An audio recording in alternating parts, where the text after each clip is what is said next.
Hello and welcome to More Than a Game. My name is Tommie C, and I'm joined by Damo with a fresh froth.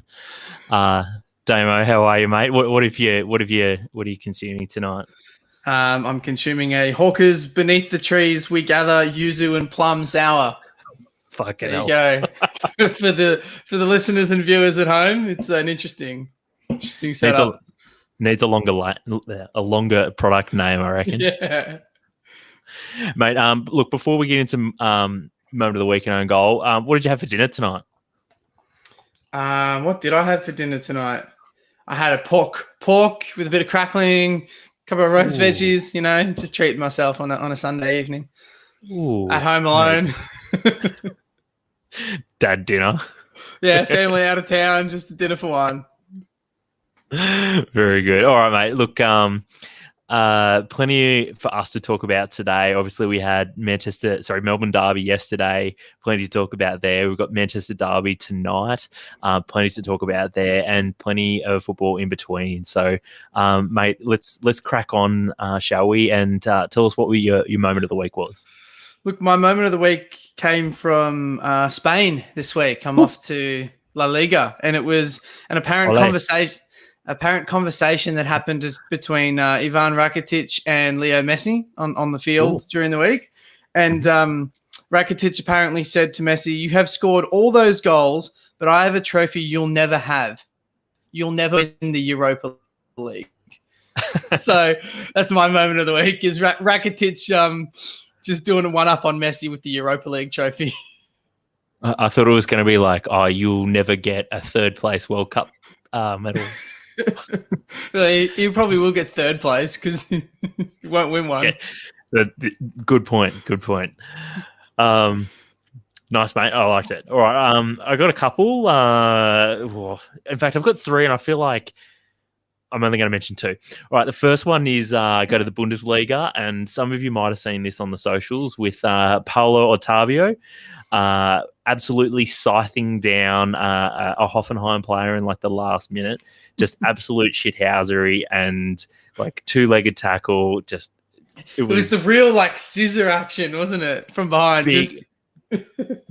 Big scissor action. I loved it and hated it in equal parts. Just, oh, wow. Just injected into my veins.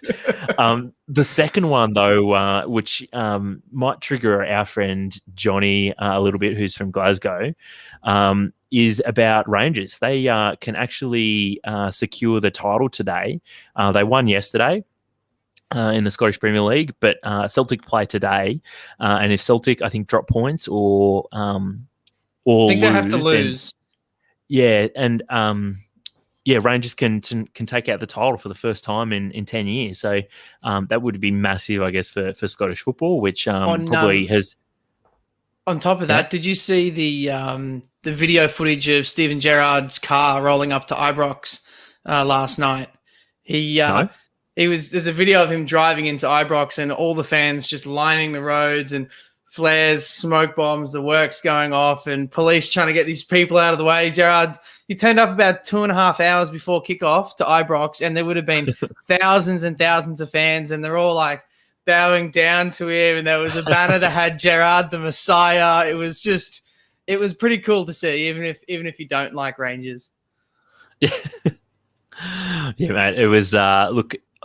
Regardless of who you support in Scotland, there's one thing that's good that is that if a team wins 9 championships in a row, it's that you definitely need a shake up in that league. So it can only be a good thing, I think, for Celtic in the long run if Rangers win the league. But look, if there's one thing I do want to throw out there, and that's that Rangers could actually, if they continue on with their winning form or non-losing form, they can finish the season unbeaten as well, which would be pretty incredible. Obviously, you don't have many Invincibles teams. It'll be the first time that it's happened in Scotland since, checks notes, the 2016-17 season. So obviously, this doesn't really happen very often in Scottish football. So one of I'm guessing many Invincibles. I think Rangers are actually unbeaten in all competitions so far this season. They haven't lost in 44 games, I think it is. That's in both Europe, both Scottish Cups, and the Scottish Premier League so far. So It's a pretty good record. I'm going to go out on a limb here and say that I think you're incorrect because I think they lost to St Mirren. I think I remember seeing it somewhere on the socials in the last week or so. I'm wrong. So, look. I know they haven't lost in the league or Europe. They definitely haven't lost in the league, but I think they lost, I think it was St Mirren, like the Scottish Cup or the Scottish League Cup or something like that. So, fair enough. Sorry to just had to leave a little bit of poo on Rangers. Really damning my stat. All right, mate, tell us, apart from me shitting on your stat, what didn't you like this week? Oh, I mean, it's sort of a moment of the week was the Melbourne Derby, but it's also a bit of an own goal for me in that the reaction to the loss and the way I guess Melbourne Victory fans have kind of blamed everyone but the players at the club. It's easy to point fingers when you're in a bad situation, but I kind of feel like the playing group have got off scot-free here and they're getting a free pass and they're blaming the manager and the board and the recruitment staff, and no real blame is being put on the players themselves who are actually the ones who go out there and run around for 90 minutes. So it's a bit of an own goal for me is Melbourne Victory trying to push the blame around on what's going wrong. And I understand as a fan of a club that expects a lot, that's what you'd be doing. But Sheffield United a bit of an own goal for me. Fair enough. Look, plenty more to talk about, I guess, regarding Melbourne City and Melbourne Victory. So maybe we'll park it there because I feel like it'd be very easy for us just to slip into A-League chat straight away. My own goal is a little bit sort of similar vein, but it's Aston Villa. So Aston Villa had 2 games in hand. They had one of them this week. They played Wolves and Sheffield United. If they had won both games, they could have shot up, I think it was to 5th place or maybe even into the top 4. Instead, they lost to Sheffield United, who are in last place, and Wolves, who, Aston Villa would probably be expecting to beat.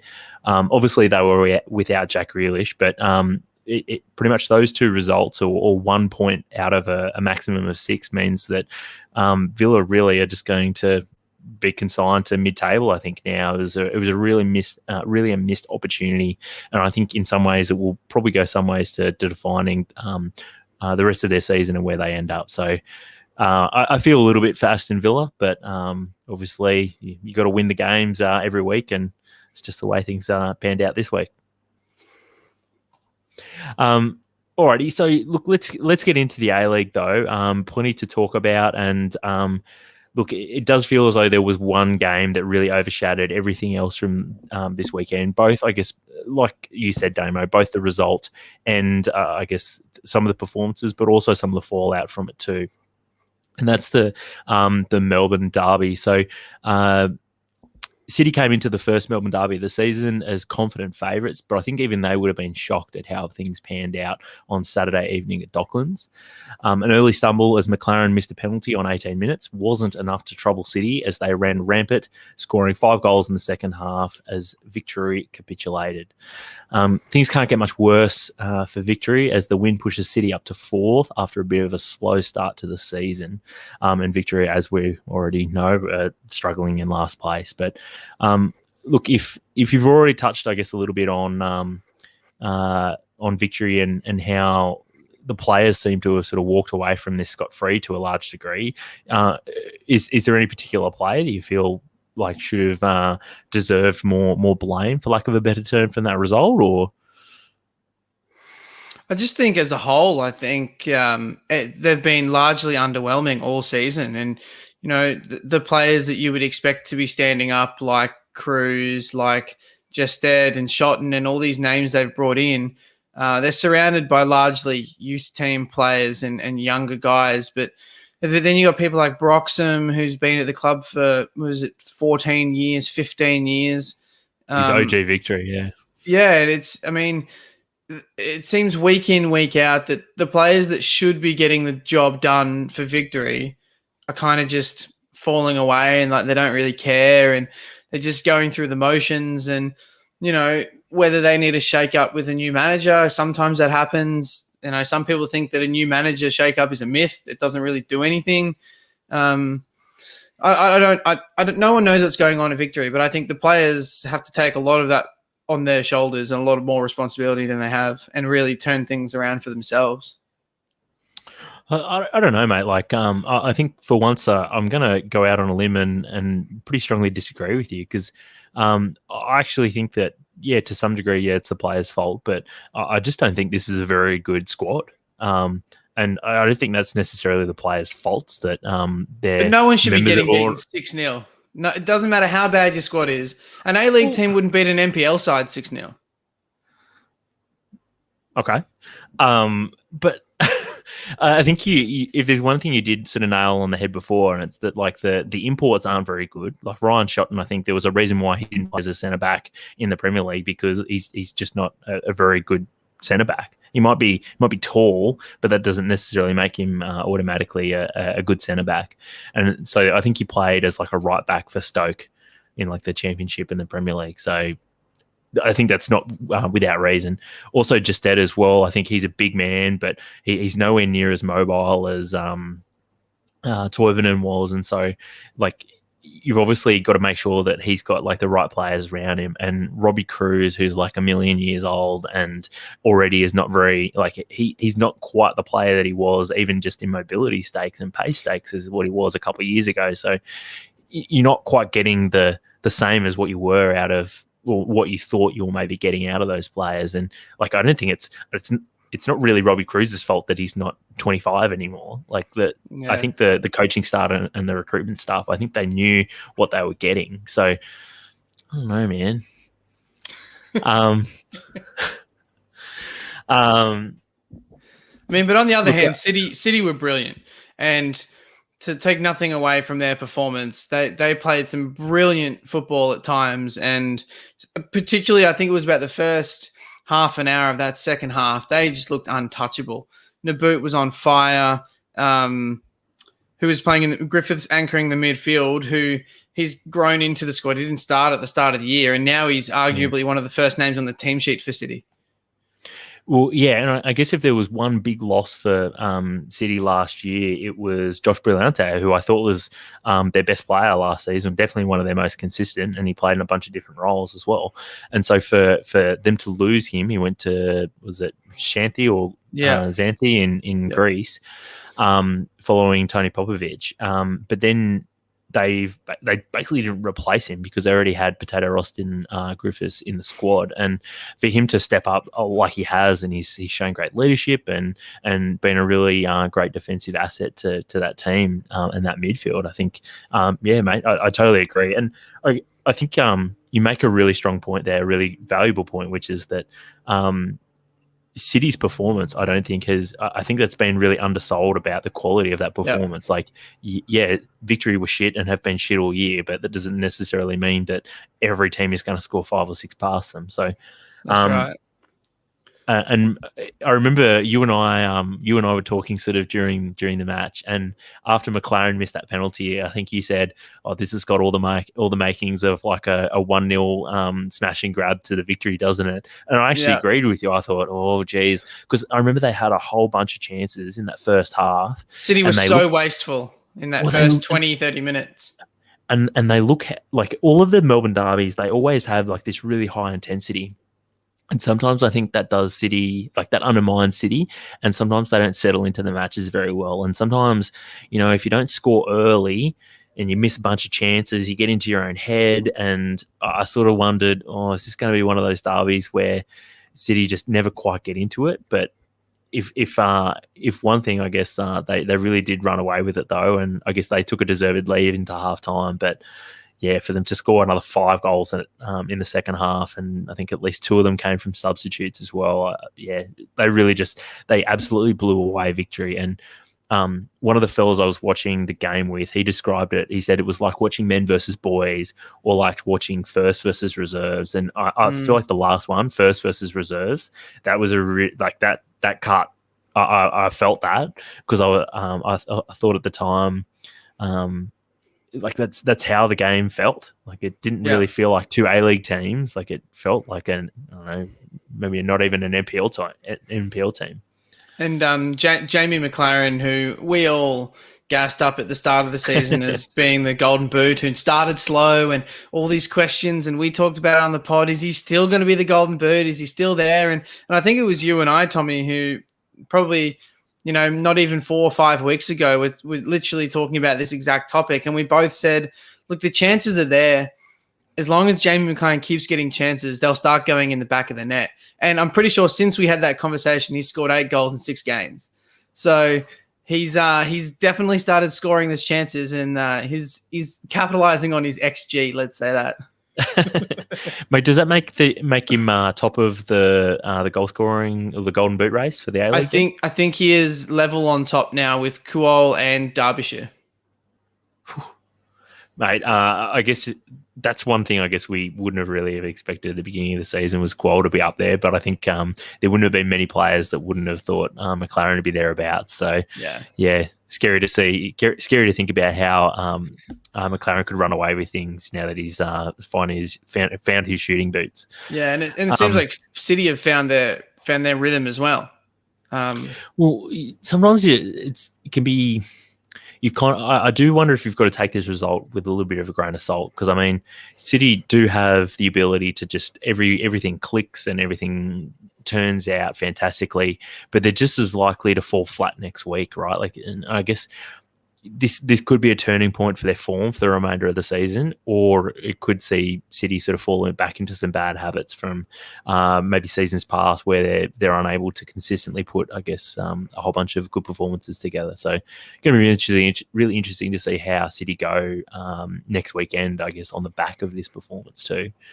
The other, I guess, standout performer was Naboo as well. I thought he was really good in this game, and at the beginning of the season, I thought, Craig Noon, McLaren, and Naboo, like that has that combination of the 3 up front plus Metcalf and Luna sort of running through and supporting from midfield. That just has so much potential, and I guess in this game it showed its potential. Obviously, Metcalf got 2 goals as well, and he's a great young player to watch who I guess still needs, I guess, a little bit more time and more games and more experience and more good performances. But I think he's possibly a soccer of the future as well in maybe 2 years' time. Yeah, wow. All right, so we talked a little bit about City. There's 2 other things I guess we probably should address, and first of those is Brebner. I mean, I think the question on everyone's lips is Brebner going to resign, or will he get sacked as a result of this? Do you think he's done for now? Do you think he'll leave this week? I don't think there's any coming back from it, but I also think there's no one that wants this job. So if they sack him, bringing someone in now is only bringing someone into a poison chalice. No one is going to be able to turn this team around and make them play finals football. So bringing someone in now is only a recipe for disaster. The fans turn against them. So they may as well just cut their losses, keep Brebs in for the rest of the season, or they keep him in until maybe the last month or so of the year and they get rid of him and bring someone in then and say, this is when we start. Now's not the time for them to sack someone. It's too early. Agreed. No, but he may resign. So, and that throws it all up.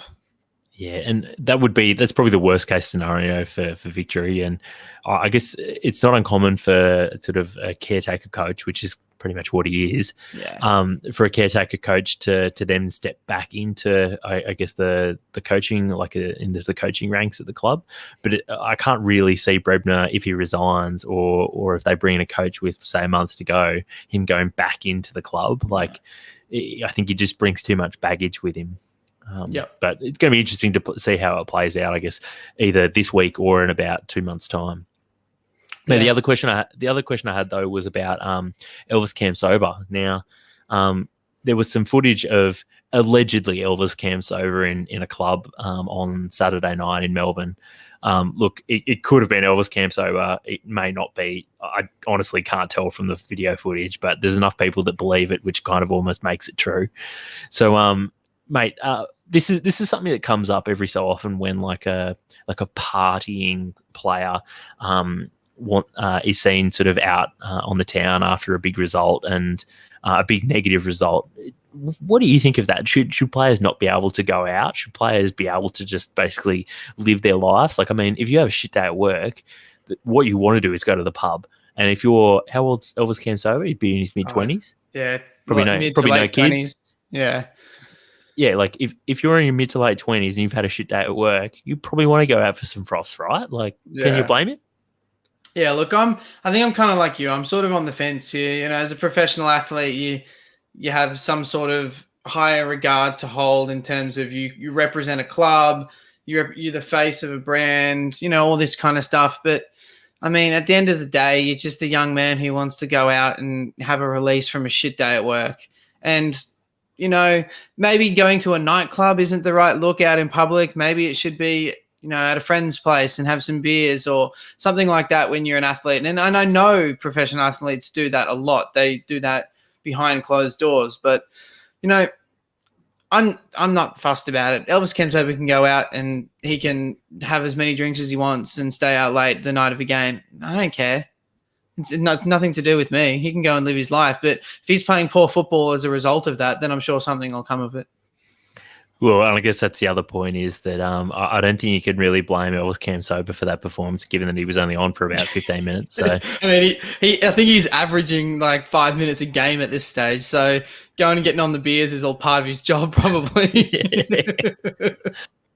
And really, like Elvis Kamsover, I don't think he's had one good performance for the victory. Like obviously he's had sort of decent bursts in matches, but I think he's yet to put together 90 minutes of like really high quality football. So yeah, it's good NPL player. It's a good NPL player. Superfan Sal in the comments says, are they sure that it's Elvis and not Elvis, the King of Rock? I guess it depends what nightclub he was at. If he was at Heartbreaker, I'm saying it's Elvis Presley. That's good. I like that. All right, mate. Moving on to the other games in the A-League. We had Adelaide hosted Newcastle earlier in the week. Really entertaining game. Luis D'Arrigo got his first ever A-League goal before Craig Goodwin gave Adelaide the win after stealing the ball up high. My boy, Craig Goodwin. So, look, I've got this in, I'm not sure if you can see it in the run sheet, Damo, but look, I've got it as a bit of trivia about how old Craig Goodwin is. How old do you think he is? I don't know if you know this already. I actually know this. And you must know everything about him. Well, he actually grew up playing with one of my good friends in Adelaide. So I know he's 29, turning 30 this year. Or turned 29 this year. So I know he's a year younger than me. I know that much. It feels like he's been around, it doesn't feel like he's been around for that long, but to be honest, I'm still surprised that he's 29. I thought he was going to be younger than that.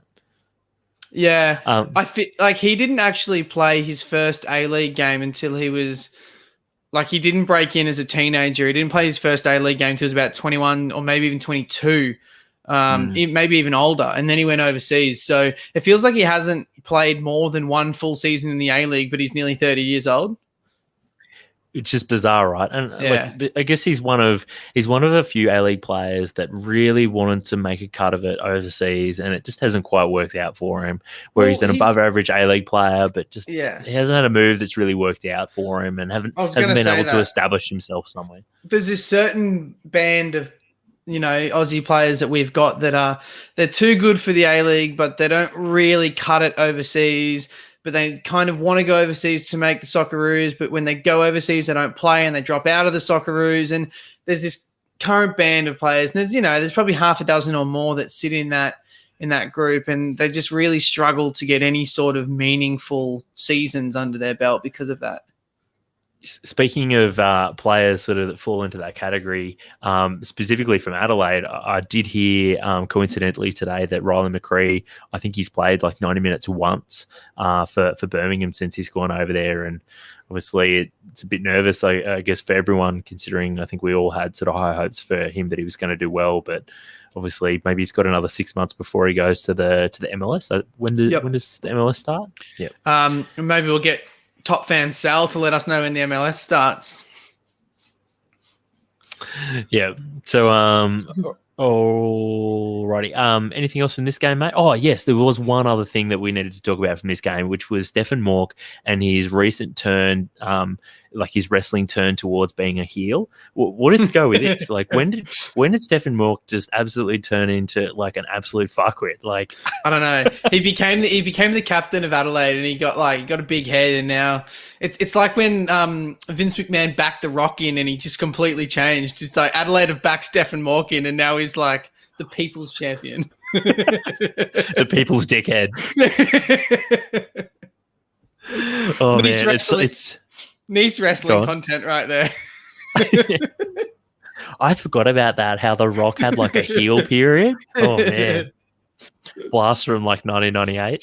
Don't get me started. This could turn into a wrestling podcast. Well, it's more than just one game. It can be like multiple sports, I guess. All right, moving on though. Brisbane played Sydney earlier on in the week as well. Brisbane nabbed an early goal before holding off a resurgent Sydney to maintain the 1-0 scoreline. Banter era Andrew Redmayne resurfaced to give Dylan Wenzel-Hall a soft goal in the 18th minute before Bobo, aka Bobo. And Bobo, aka Bobo, equalised for Sydney, which I've got to say that was a really bizarre goal from Bobo, where he just kind of threw his head at it, and it was like it wasn't even a header. It looked like I think it hit his ear or something like that. So yeah, just really created something out of nothing. And I guess the other takeaway from that game was how Barbarouses. Remember, I think I asked Jesse about 2 or 3 weeks ago, could Barbarouses turn into like a Vardy-like presence for Sydney? And I've got to say, after that game, the answer is definitely, emphatically, no. Because Barbarouses, I don't know how, but he's managed to turn pretty simple chances and made them look incredibly difficult and fucked them up. So, yeah, look, Barbarouses going to Barbarouses. So, and Redmayne going to Redmayne too, I guess now. That's true. I found this game was quite odd because it was, Brisbane, who started the season so well and have gone through a bit of a rocky patch. Sydney, who everyone expected to run away with the league again, who have been in a bit of a rough patch. It was 2 teams that haven't found their feet in the last month or so. And this game kind of was an encapsulation of 2 teams who don't really know where they sit at the moment. It was all over the place. I think combined between the teams, there was like over 35 shots. It was pretty much no organized defense going on. Brisbane played 3 at the back again, which doesn't seem to be working for them, yet they stick it out. It finished 1-1, which is probably a fair result, but I think Brisbane, being a Brisbane fan, you walk away from that thinking we probably got lucky. We're probably happier with a point than Sydney are. And that was a home game for Brisbane, which have historically been tough to go up there and win games and get points. Yeah, mate, I think that's a good shout that Brisbane would have been happy with a point because, yeah, they took an early lead, but I thought Sydney were dominant in that second half. And really, I think Sydney would have been disappointed not to have scored again in the second half. We get back to today's games, though, with Wollongong Wolves hosting, it's less of a distance derby and more of a 2000 NSL Grand Final rematch as Wellington played in their Wollongong Wolves homage red kit against Perth at WIN Stadium.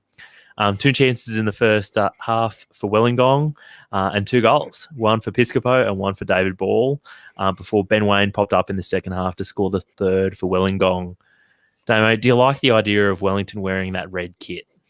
I actually love this idea, and I think I posted it in the group chat earlier this week. I think it's brilliant, and the fact that they're pairing up these Wollongong kit games with big Wollongong Wolves NPL games, I think it's brilliant. What a great initiative! You're getting the Wollongong locals to come out, watch Wolves, watch the A-League game as well, And Wellington, it's a thank you to the Wollongong community who've kind of adopted them during this period. So I think it was a brilliant initiative by the Phoenix. Mate, I did notice that I think it was Speedy midway through, not Speedy, it was Robbie Slater who was accidentally calling them Wollongong instead of Wellington on the feed, and it just felt like that we've got the Wollongong Wolves into the league by stealth. Yeah. Well, I think someone actually said that hey, they should just permanently move Wellington to Wollongong and just slowly transform them into Wollongong Wolves. It's just over time, people don't realize that they've gone from being Wellington Phoenix to Wollongong Wolves. It's just slow transition. Well, it's almost like how, remember the Jets, like they started in the A-League in season 1 wearing gold and white. And they slowly transitioned into the Knights. Yeah, exactly. And it was like no one noticed, but it was like I noticed because I fucking hate those blue and red kits, whereas like I loved the gold kits. So, well, it is what it is. But look, I think Nick Stoll put it really well on Twitter today. He said, Wellington, just like, wow, right? They're a team from New Zealand, another country, from another federation with a Mexican fan base playing in a Wolves jersey in Wollongong. What a league. Yeah. I really liked that. And finally, the other match was Western United playing Western Sydney in the Western Derby. Western United and Western Sydney had it out with each other at Ballarat in Sunday's second A-League game. Goalless until 57 minutes, but then Jordan Much broke the deadlock after an awful Western United mistake. The highlight of the second half had to be, though, when Dylan Parias, his shot went wide, and everyone in the ground thought it had gone wide. Thought it had gone in. The Woo fans in the ground, they went nuts. Everyone in the ground, even people in the commentary box, I think, for a moment thought it had gone in.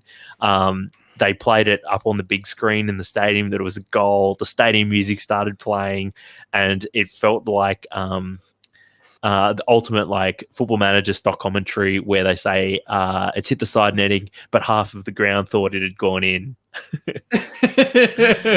Literally half the ground, because half of the stadium's under renovation. That too. I think I tweeted out during the game that I think there's more people on Mars than at Mars for this game. I mean, taking these games to Ballarat is, I know what they're trying to do, and we've said it before. The Woo were like a traveling show at this stage without a home ground, and every time they got circus. Yeah, you could say that. Did you see the circus in the background of the stadium? Yeah. That's what I'm getting at, yeah. But yeah, look, very, very few people go to these games in Ballarat. And I know Ballarat is a Victorian football hotspot. It has been for many years. But maybe the A-League's just not for Ballarat. They've maybe have one game a year there. I just feel like it's not working out at that ground. Yeah, they need to sort of go one way or the other. And I think like 2 or 3 games, it's too much. Or they need to have a game there, right? Like you need to pick one or the other, and it's not really working out either way, I think, at the moment. Which I guess I do feel sorry a little bit for Woo fans who live in Ballarat and kind of want to get behind the team, but obviously there's just not necessarily a weight of numbers that's justifying I was going to say the move, but like sort of the partial move. I'm not sure what you call it, but. Anyway, all right, mate, still 2 games to be played in this round, though. Central Coast play Macarthur in what is really a top-of-the-table clash, first versus second. Who's your pick? Bit of a 6-pointer as well. I just feel like Central Coast will be far too good for Macarthur. I think in the previous games, Macarthur have kind of like bullshitted a few results, to put it bluntly. And Central Coast, they look like the real deal. And, I'm glad to be proven wrong, because I and just like pretty much every other A-League fan predicted them to be last or second last. So it's just a feel-good story. And I feel like everyone enjoys the A-League when Central Coast are doing well. They're just one of those clubs that everyone loves to see them doing well. The A-League, I think, is worse for it when I guess the non-Sydney and Melbourne teams aren't doing well. Like a strong A-League has the likes of Central Coast, Newcastle, Adelaide doing well, and if anything, like the best A-League seasons sometimes have coincided when Sydney or Victory haven't necessarily been very good. Yeah, well, I mean, for me, the best A-League seasons were the seasons between the dominant Central Coast and Brisbane sides. And I mean, that's a bias because I'm a Brisbane fan and they were up around the top, but I still feel like they were some of the best football played, some of the best matches that were played between those two sides. I'm pretty sure they still hold so many records for goals scored and total points and all stuff from those seasons. So like you said, Tommie, the A-League's at its best when the non-capital city teams are doing well. Agreed. And look, there is one final game, and that's Sydney versus Western United. Look, both teams kind of struggling, like you said about about Sydney. I think earlier, how they haven't really hit their stride, or haven't hit their rhythm yet, and really the same could be said for Western United too. So, what's your pick, mate? I feel like this is going to be a draw. Actually, no, I'm going to change that. I think Sydney are going to win with Philip Curto out with concussion. So I just feel like Ryan Scott, who's came from Bentley a couple seasons ago, he's just not an A-League quality goalkeeper, and the firepower that Sydney have up front, I just don't think he'll be able to keep them out. Bobo might be up to playing 90 minutes now. So that's, and if Bobo starts, it's all over. I think even at 36, I think he's probably still going to be maybe a cut above the rest in the A-League.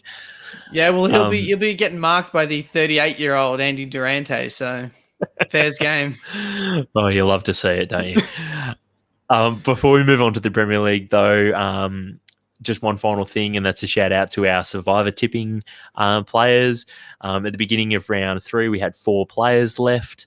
All 3 of the 4 players picked Melbourne City, so they continue on. That means Matt Olsen, Superfan Sal, and HSN all stay in the hunt.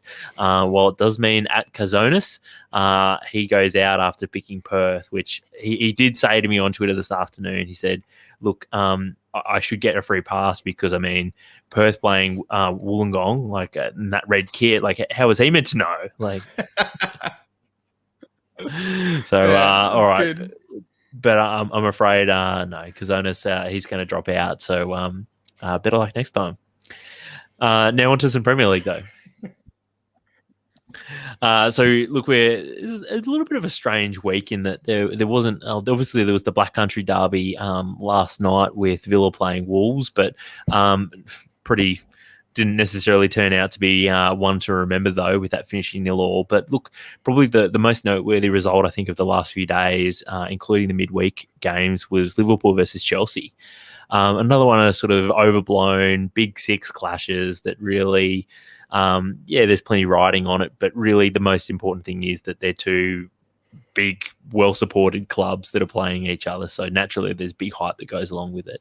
But this, I guess, was an opportunity for Chelsea really to cement their spot in the top 6, and maybe an opportunity for Liverpool to sort of get their season back on track. But it's just another home game where Liverpool are unable to really do the business. And if there's one really weird thing about this game, it was how Tuchel set out to try and beat Liverpool, and it was pretty much just lob the ball in behind Liverpool's back 4 and get, I guess, the pace of Werner to run onto it. And it proved particularly effective, which it's not a good sign when you can pretty much employ like Sunday League tactics against the Premier League champions, and it turns out that gets you a result. But really strange game. And I think this makes their 6th or 5th consecutive loss at home. Yep. Hopefully you can help me out here, Damo. It is their 5th consecutive loss at home, which is a couple of stats. It's the first time in Liverpool's history that's happened. It's also the first time that a reigning English top flight champion has lost 5 home games in a row. And that also includes the 1938 Manchester City side that got relegated the year after they won the league. So Liverpool are breaking records in a bad way this season, it seems.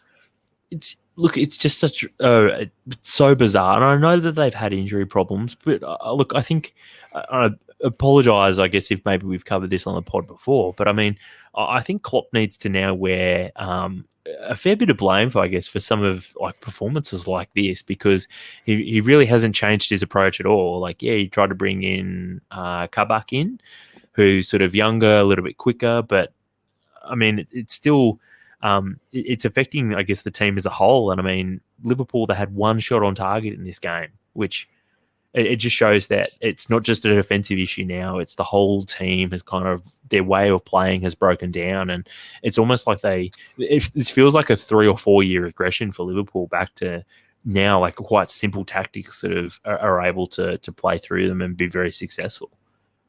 I feel like one of the big issues is everyone keeps talking about that Klopp has no plan B. Liverpool have no plan B. When it's not working, they stick to the same system, which it's kind of true. But I also feel as though that the plan B and plan C that Klopp utilized so effectively last season relies so heavily on personnel, and it relied very heavily on the midfield of Milner and Henderson to be able to press and win the ball back quickly. It also relied so heavily on Virgil van Dijk playing 60, 70-yard long balls. So, when you don't have the personnel to do that, you don't have those options. They kind of have to keep going with what they've got. So it's hard to blame Klopp, but it also, who else can you blame at this stage? And that's it, mate. Like, I think the fact that they're still playing such a high line, and that was identified as their key weakness, because they don't have the personnel to be able to achieve that properly. Everyone knows that they don't have Van Dijk, right? And so they're weaker for that. But if you're not countering for the lack of that player in how you're setting up, then you've got no one else to blame for the fact that you haven't set up in a way that maybe sort of counters that. I don't know. Anyway, the game that I've already mentioned was the Black Country Derby with Aston Villa and Wolves. Two players that are missing arguably their best players in Jack Grealish and Raul Jimenez. Meant that this was an opportunity for the support cast to take the reins and to shine. But unfortunately for, I guess, the spectators, neither really did so convincingly.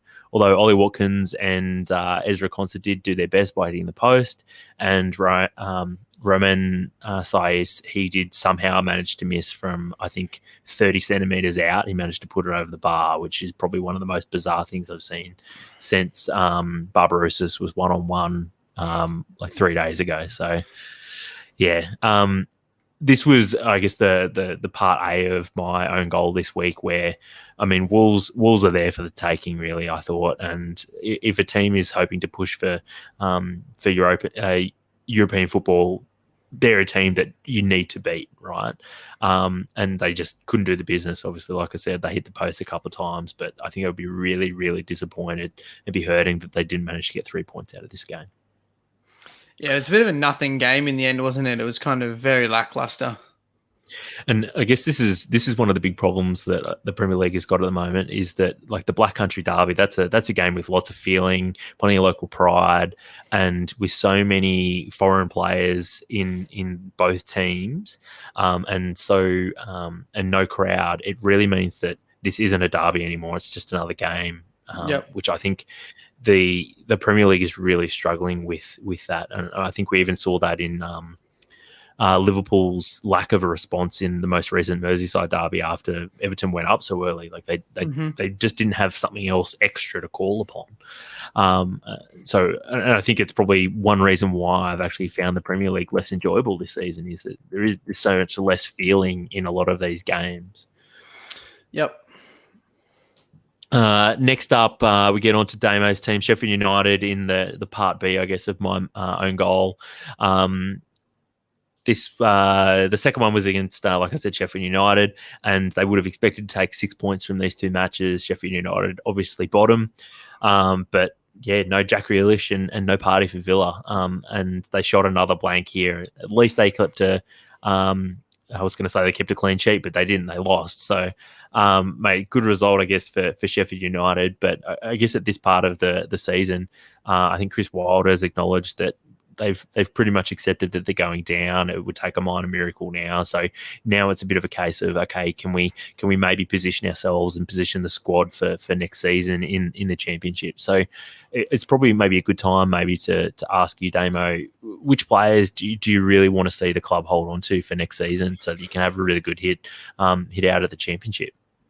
Well, look, I think Wilder's finally acknowledged that. Maybe I think he did after the Villa game. He said it was getting, this season's about getting a bit of pride back and getting as many points on the board as they can. But realistically, we're going to be playing in the Championship, and I think he's known that for a while. And he's tied up, I think, 6 or 7 players to long-term contracts in the last 2 months. So he's making sure he's keeping the players around. Bash has signed a new contract. John Egan signed a new contract. So did both fullbacks, Ender Stevens and George Baldock, who signed new contracts. Billy Sharp has signed a 1-year extension. You know, he's making sure people are around. And look, I think the vast majority of the squad will stay. I think John Luncham's already said he's going to leave. He's letting his contract run out. I don't think he's a big loss, to be honest. But, you know, next season we'll have Jack O'Connell back into the lineup, and we'll also have John Egan back into the lineup full-time. He missed a lot of football this year. I think Sander Berg is likely going to go. That'll be a bit of a moneymaker for the club as a relegation windfall. He's too good for the championship. He knows that. Wilder knows that. And they can probably make 25, 30 million out of it. So, you would hope that they make a profit out of him. Yeah, and realistically, I think the vast majority of the squad won't change. There'll probably be, you know, Ethan Ampadu won't stay. He's on loan. Jagielka will retire. So a few new defenders need to come in, centre halves. But overall, the team's well positioned to do well in the championship next year. Did I see? Sorry, you mentioned Jagielka, and it reminded me of something, a stat that I saw, which was I think that he scored like more goals or got more assists than like Kai Havertz this season. I think that was him. I'd love if that was a real stat. I think it is. Hopefully, it's someone who sort of has had a bit of a flop season. I can't remember who it was, but I liked it because I was like, because I think Phil Jagielka's played probably a cumulative like 5 games or something. No, so. he's actually played a fair few games this year because of injuries we've had at the back. Obviously, Jack O'Connell was out, and then Robinson got injured as well, the centre half, and then John Egan's injured. So we're actually down to a skeleton backline, ironically, at the moment. Which that was one of my big concerns at the start of the season, if you remember, that Sheffield United didn't have that depth in the back three. So it's kind of proved to fruition that that's been one of the biggest faults of the year because, you know, if you look back at all the games this season, they've been tight games, 1 goal, 2 goals in it. There's probably been 2 or 3 games that Sheffield United have been like majorly outclassed in. And I feel like the rest of the games, they've been in it, but for individual errors and lacks in concentration, they've conceded goals, whereas last year they didn't, whether that's the fans being there to help, whether that's just a more solid, more centered backline and a better goalkeeper, who knows? But it's those individual errors that have kind of cost Sheffield United a lot of points this year. Yeah, mate, I think that's a good shout. On the subject of Ramsdale, would you like to see him stay at the club, or you think he'll move on? He'll stay. He'll be there long term. I feel Ramsdale. He's from the youth academy.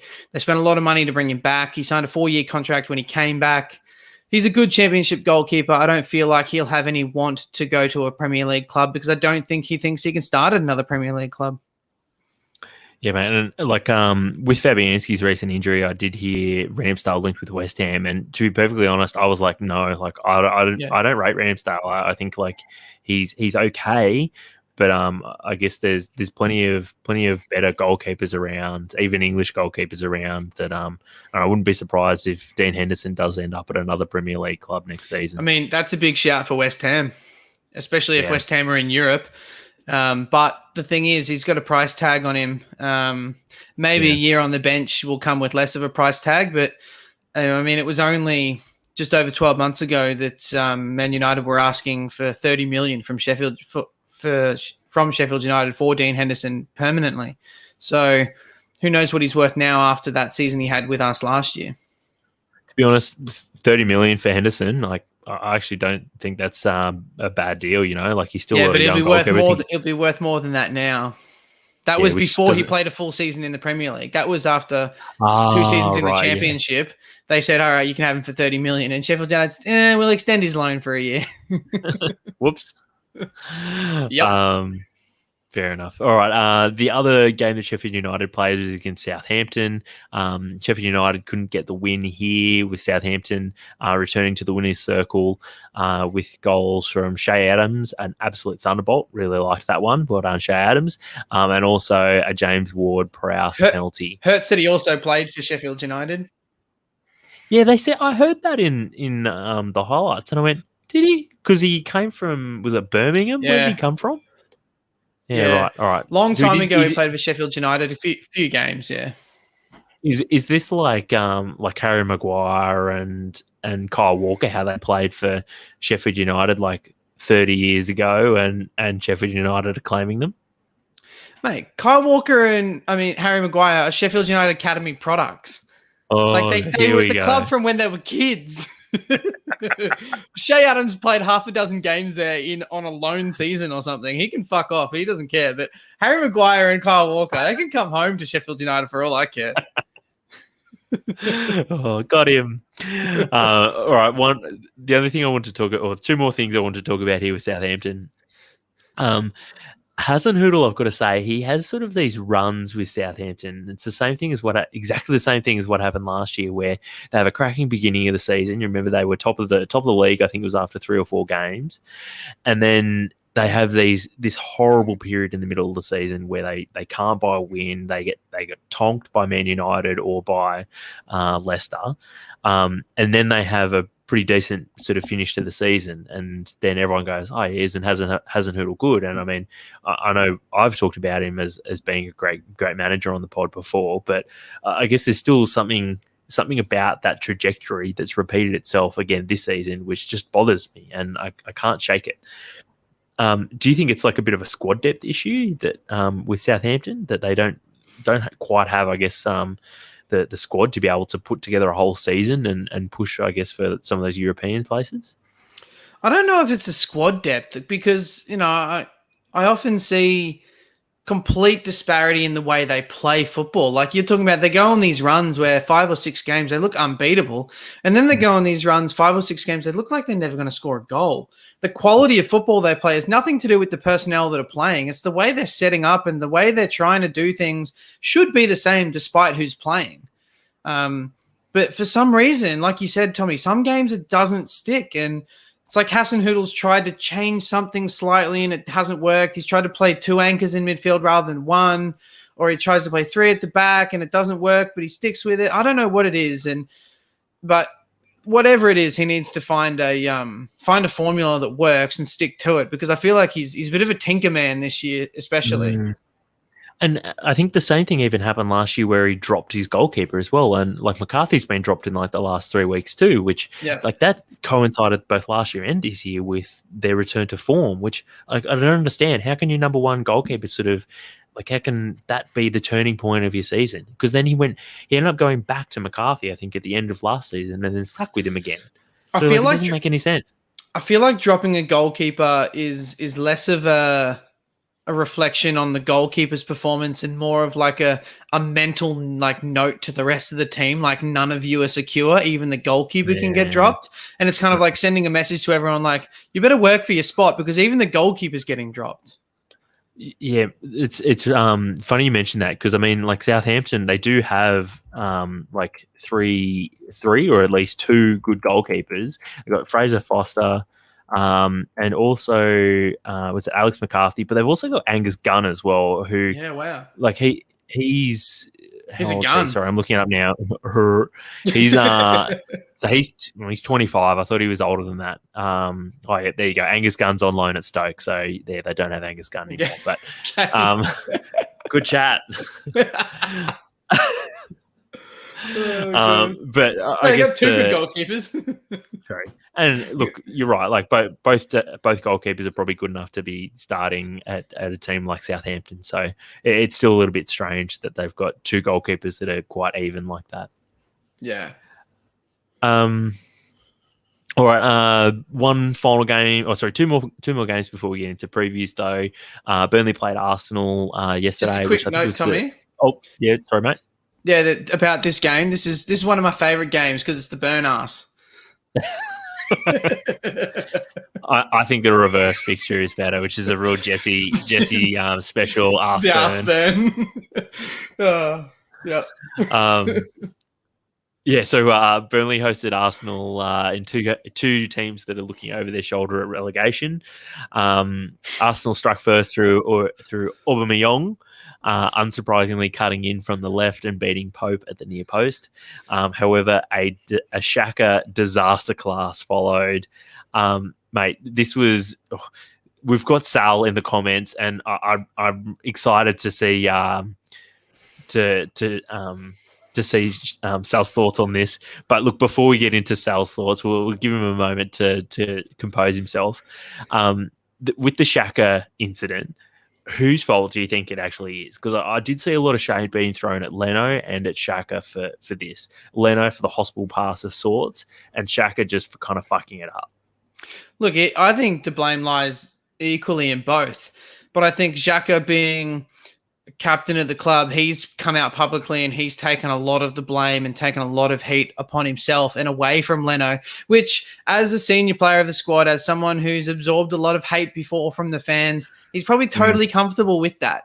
And he knows that if he takes the heat away from Leno and it all focuses on him, it's good. But I think just as much it was Leno's fault for trying to stitch him up there. There was 3 people within 5 yards of him in his own 18-yard box, and he's played him with his facing his own goal. Like, get rid of the thing. If there's one thing I've kind of learned, like every so often you pick up a lesson about about playing at like sort of that higher level that these guys are from commentators and pundits, and one of them that like they're repeating really often now is don't play a ball like in a straight line to a player in sort of a similar position to what Xhaka's running towards the goalkeeper in, and that like he doesn't really have anywhere to go, and it's not something that I probably really thought about much before, because like you see players like at the highest level do it sometimes and they get away with it because there's not enough pressure on them, or maybe there's maybe they've got good enough technique or awareness to get themselves out of that spot. But I guess you're seeing it more and more now where a player won't take the right decision, or there'll be enough pressure on them and they won't necessarily be able to get out of that tight spot. So interesting now where it's really hurt the team in question, Arsenal, and they've ended up dropping points as a result of something which really probably 3 years ago no one would have been talking about, that pass. I mean, 3 years ago, very few teams in the Premier League would have tried to play that pass, if you think about it. True. Especially not like a mid-table team, which, let's face it, that's what Arsenal are. Well, and that's not trolling. That's just saying what they are right now. I was having this conversation with someone, I can't remember who it was, just a couple of days ago, about how the Premier League's almost come full circle, where 5 or 6 years ago, there was teams were hitting in a situation like this, the keeper would just pump it long and they'd get frustrated and they say, oh, we need to keep the ball. We just give it away. And now it's gone full circle where they try and play out of every single situation, and the fans are going, just get rid of the thing, get it out of here. And so the fans have gone from lamenting the fact that the players play the ball long all the time and saying keep it, and now they're keeping it, and they're lamenting the fact that they're keeping it and they want them to play it long. So you can never win as a football team or a style that you play, because the fans will always know what's better, apparently. The irony is you've got like Chelsea, they've gone back to, I guess, a more like a simpler version of playing, and was obviously West Ham, like they don't really try to play out of the back in that sort of way. Like pretty much whenever Fabianski gets the ball, he goes long, and so like you've had at least 2 teams that really they don't subscribe to that philosophy at all, and they're doing very well. So, and then you've got like Brighton at the other end of the table, who still are at risk of getting relegated. Yet they're insistent upon playing out from the back. So, I guess in Brighton's case, like you're not necessarily certain of having improved results just because you're playing better football. Which is maybe a perfect segue into Brighton versus Leicester. Brighton hosted Leicester in the late game on Saturday or Sunday morning for Australian viewers. Brighton took an early lead through Adam Lallana, who also struck the post late from a corner.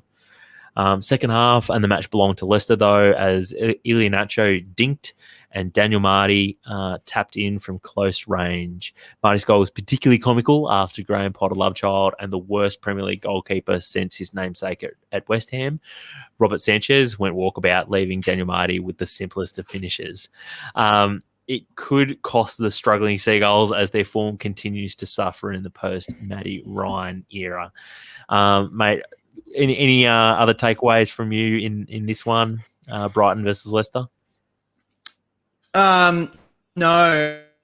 I mean, that loss puts them just 3 points above Fulham, I think, who are playing right now against Newcastle. No. Who are playing Newcastle right now? Is it West Brom? playing Newcastle right now. So West Brom could close the gap up towards Fulham and Brighton. But, I mean, that's a huge loss for Brighton, but I don't think that they would have expected, you're looking at a run of fixtures to the end of the season. You wouldn't have expected 3 points or even a point out of this game against Leicester. And the way the game finished was probably disappointing for Brighton because they were within a chance of getting a point when they shouldn't have been. Fair enough. All right, mate. Let's we'll move on now to some previews. As you mentioned, West Brom are playing Newcastle right now. For consistency's sake, it's just ticked over the hour mark in West Brom versus Newcastle. 30 minutes to go. Real relegation 6-pointer. Although West Brom are 9 points behind Newcastle, taking points off of Newcastle would be crucial if West Brom or Fulham are to have any hope of avoiding relegation. So, with 30 minutes to go, West Brom at home. What's your prediction for this one? I feel like it's going to finish a draw. Which is probably worse for Newcastle than it is for West Brom. But I'm harboring hopes that Fulham versus Newcastle on the final day is essentially a relegation playoff. I remember when I discovered that. I think it was only a week ago that I discovered it, and I was like, "Oh, that would be incredible!" Like last year when I was making plans about maybe being in Europe in June in 2020, and was looking at West Ham versus Aston Villa on the final day of the season, I thought, I don't want to go that and see my team get relegated. It'd be fucking awful. But look, that would be a really tasty fixture. So we'll see if that can't maybe turn out. Liverpool host Fulham. Fulham, like I said, the one team who would benefit from Newcastle dropping points here. Could Liverpool actually lose 7 in a row at home? Yeah, look, I don't know because, I mean, you look at Fulham and they're probably one of the form sides of the last, say, 5 weeks in the Premier League in terms of the way they've been playing, the results they've been getting. And then Liverpool, arguably one of the worst. So it could go any way. I'm sure Liverpool need a bounce back, and this could be their game against one of the weakest teams they've played. But it's either going to be an incredible response from Liverpool and they'll run away with it, or this could be a smash and grab from Fulham, and a point for Fulham is good enough. So my prediction is Liverpool are going to win, but I'd love to see otherwise because I just love to see Fulham within a chance of staying up. I love the story of the Great Escape. Everyone loves a Great Escape. If there's one thing about this game, it's that obviously we talked before about Chelsea and how they just basically try to get the ball in behind that Liverpool backline. Fulham have only got like one particularly quick attacking player, and that's Lookman. And so, I mean, he's a young player. He was at Everton, 2 years ago or 12 months ago. So, will be very interesting to see if he can't, I guess, pull something out of the bag here at Anfield. So, all right, now we're on to the big one though. Manchester City hosting Manchester United. Look, big game for Manchester United. Obviously, they need to really take 3 points here if there's any hope of catching Manchester City, which I don't think really anyone gives them much hope of. Manchester United also really do need the points so that they can maintain their spot in the Champions League places as well, because another bad result here could really push them out of not necessarily out of the Champions League places, but it would definitely be putting their position at stake after some pretty average form of late. Mate, what's your prediction? I think City will be too good. I mean, I think if they win this, it'll be 29 wins in a row in all comps, 22 wins in a row in the Premier League or something like that. And I just don't think Man United are going to score. They've played 6 games against the Big Six this season. They've scored 1 goal, and that was in a 4-1 loss to Spurs. And I think they've had 5-0 all draws in the other results. So I just don't think, 1, I don't think they're going to score. 2, I don't think they're going to keep City from scoring. So City are going to win. I don't know what the score is going to be, but they'll get the 3 points. They'll get the job done. I wouldn't be surprised if Man United do score, but I just can't see them scoring more than 1. And I think as good as this City side are defensively, I still think they've got probably 2 goals in them in a game like this. So I think 2-1 to City is my prediction. Next up, Spurs are hosting Crystal Palace. Palace are in okay form. They've got 3 wins, 2 draws in their last 7, which is pretty decent for them. While Spurs are still optimistic of making Champions League, but they really have to win games like this if they're any hope of making Champions League. So tough game. Everyone knows what to expect when it comes to Palace. So, look, I am going to go out on a limb and say that Spurs are going to be playing that quintet again or quartet of Kane, Son, Bale, and then pick one other. And I think with Bale back on the pitch, I think they look a far more dangerous team, and I think they'll be too good for Palace. Yeah, I agree. I think Spurs will run away with it. Next up, Blue v Blue, Chelsea versus Everton. Both teams in the hunt for Champions League places, and pretty much like a bit of a Champions League 6-pointer as well. So this has probably got the makings of maybe one of the matches of the round, really. Chelsea, who are in 4th place now, they can entrench themselves into 4th place, while Everton can leapfrog Chelsea into 4th with a win. I really don't know what to expect from this, but I do suspect it's not going to be a particularly high-scoring game. I think this has all the makings of a 1-0 victory. I just don't know which team is going to get the 1 goal, though.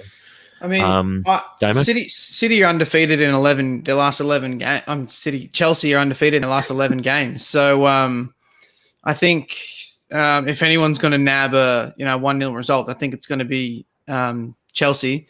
Everton have the capabilities to score 3-4 and then make it a 3 or 4-1 win, but I think the way Tuchel's kind of got Chelsea playing at the moment is quite direct, quite no nonsense sort of football before he can build on something. I just don't think Everton are going to be able to break down and get enough chances to get a result. So I'm going Chelsea 1-0. Yeah, and I guess that's a good point about how Chelsea are playing at the moment. Like, they're very direct, but I think of any team, maybe outside of, say, West Ham, I think Everton and West Ham are very well set up to play against direct teams at the moment. So maybe this got all the hallmarks of being a 0 or draw, which...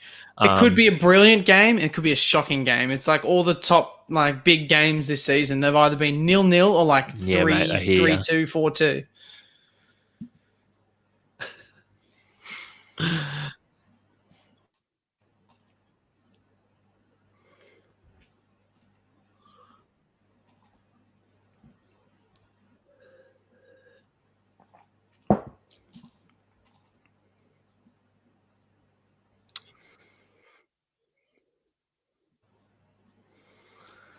Well, we seem to be having some shitty internet problems right now, so...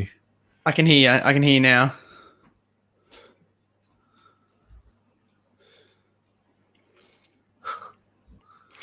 Yeah, Sal said Tommie is frozen. I can hear you, though. Can you hear me? Yeah, mate, lost you there for a moment. Sorry about that. Let's go. That's all right. It seems like we're back, though. I'm going to assume that that's at my end. What was... should we just keep moving on to West Ham versus Leeds? Yeah, let's go to West Ham. All right.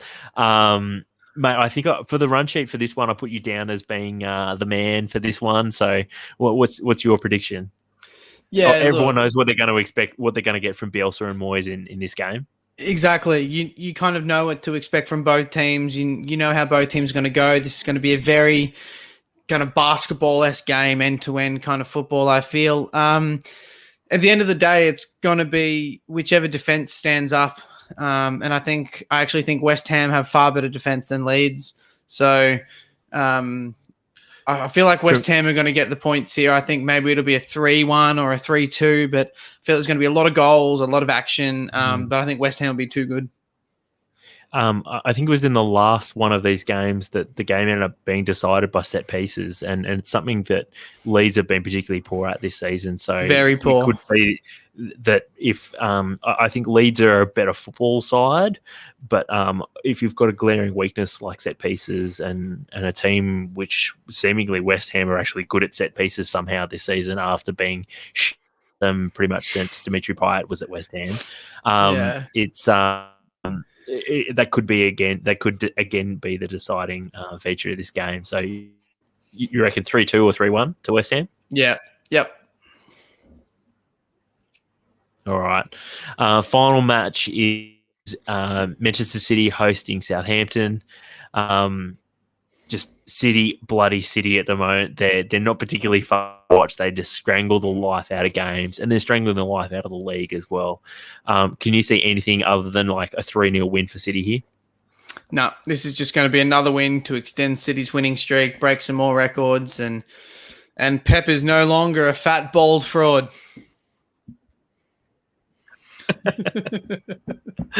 All right. Before we finish up, and hopefully the connection holds up for the final 30 seconds of what I got to talk about. But that's more than a game FPL. Another month has been completed. We're into March now. Means we've got another prize to give away as well. Last month we had Mace Caruana. He took out the monthly prize despite not being the best overall score for the month. Remember, you've got to have bought into the competition to be able to claim a prize. This month we had a similar situation with, get this, only one player in the top 10 having bought in, and that was Alexios and Antonopoulos.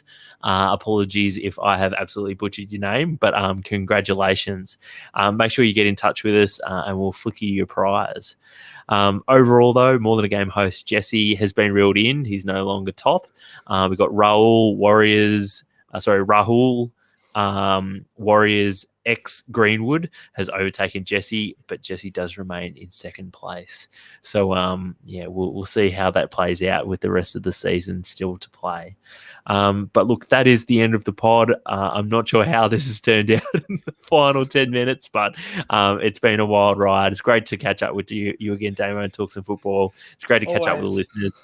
Sal, thank you again for tuning in. Hopefully that wasn't too much of a shit show, but look, hopefully we'll still be able to turn this into a good podcast, even if maybe we missed 2 minutes towards the end. Until next week, it's been great. Looking forward to catching up with everyone then. Cheers.